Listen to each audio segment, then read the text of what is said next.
Hello, welcome to the video. We're talking Russia and the Ukraine invasion today, very briefly.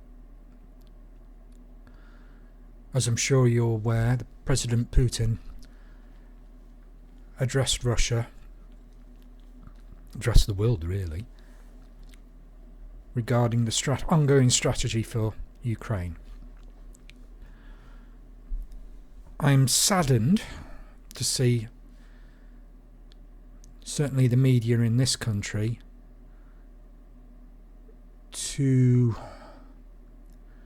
misrepresent the address. Now, let me get one thing straight. I'm no fan of Putin. The Ukraine war could have easily been avoided. There are two sides to this argument. Before war was ever on the table, diplomacy was still was still there. This could have all been resolved without one bullet being fired. Putin is without doubt trying to form the old Soviet Union.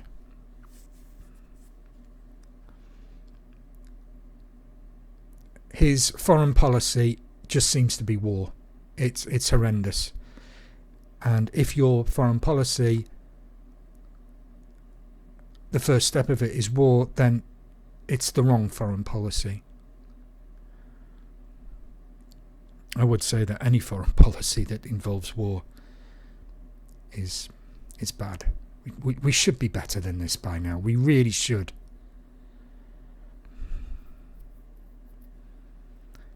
Along with war,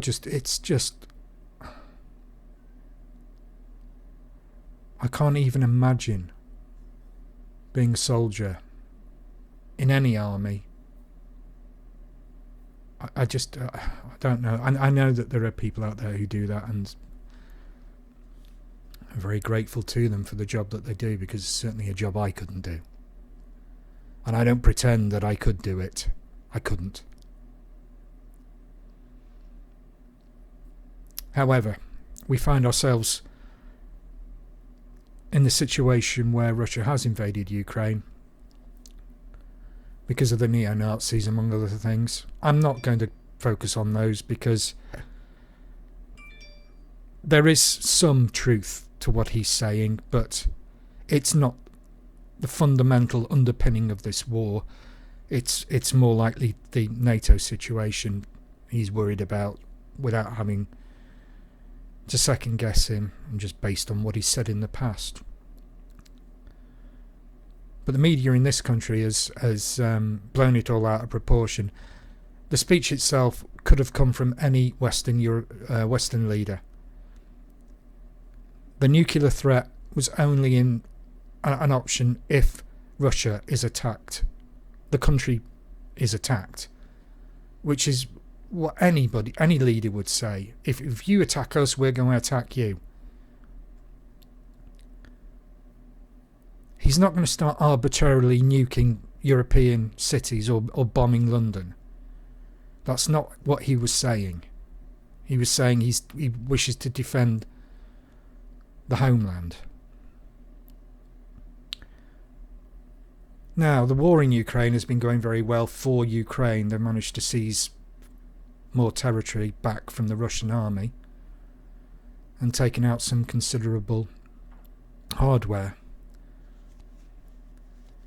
There's no doubt that the sanctions imposed on Russia is affecting their military equipment. However, Putin did announce that he's doing a partial mobilisation, and the forces will, after training and all the necessary things they have to go through, they'll be available in early 2023, January or February 2023. We've also got to take into consideration the weather.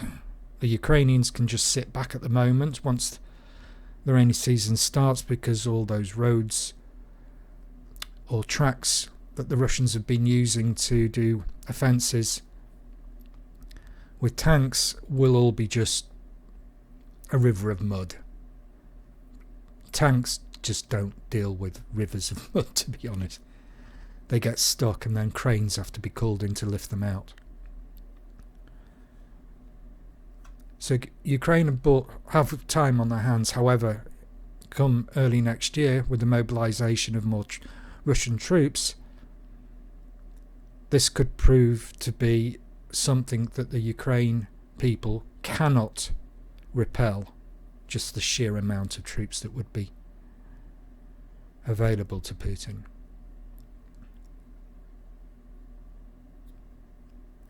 Is he to be taken seriously? Yes, I believe he is, but within context. He's a leader. Obviously, he has to be seen to be protecting Russia. I'm sure he is protecting Russia because, as I've said before, I think ultimately he wants to reunite the countries that were part of the former Soviet Union. I don't think it would stop at Ukraine, but I don't think, with the way it's going at the moment, that his legacy will be to completely reunite those countries now. So he is a clear and present threat, certainly to Ukraine, obviously. But don't expect to see nuclear rockets whistling over our heads just yet. Because, as he says himself, it's an option, but only if Russia is attacked. And he's blaming the West for this. Well, the West are pouring in money and military equipment for Ukraine. Ukraine could not have defended itself from Russia without the armaments.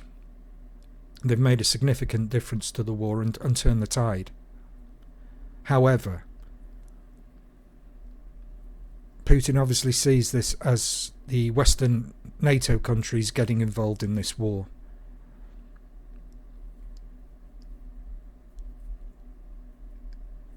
Now that's down to him how he interprets that. I mean, we are funding and we are giving military aid to Ukraine, which is the right thing to do.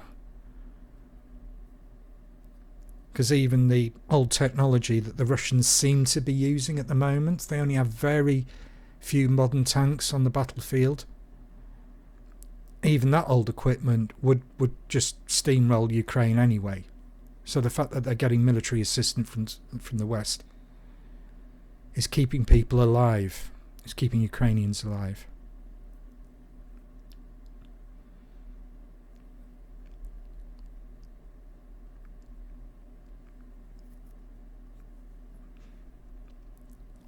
I think that's about it. I think that's all I really can say about this. Just that, very disappointed with our media today about how they framed this speech. On the Substack, I've linked to Sky, who broadcasts the speech in full, so you can determine yourself just how he addresses the Russian people, and then compare it to some of the coverage, the more sensational coverage that is being published on the internet and in printed media. And I know he's not a good person. Putin he's a terrible person in fact. But at least, accurately report on the speech, especially when the speech is available online everywhere. I guess they're relying on people just not watching it completely.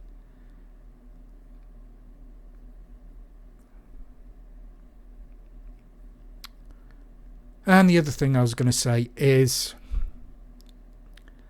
the West probably don't want to get rid of Putin. I know there was some confusion recently when Joe Biden said or hinted that there should be a regime change in Russia, and then the White House said, no, that's not what Biden meant. Which is good, because getting rid of Putin would cause a power vacuum over there. And I don't know whether you remember back in the 80s when the Soviet Union collapsed, and it's like a car boot sale for Russian military technology and equipment. You could buy anything you wanted back then. If you had the money, you could buy it. And I'm guessing the same situation would happen again. But this time it could involve nuclear warheads, which thankfully it didn't do in the 80s.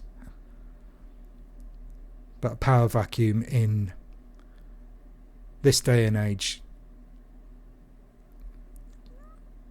well, I wouldn't want to speculate. Okay.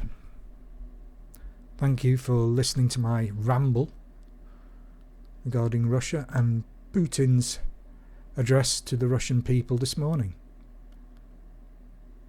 Bye bye and have a good day.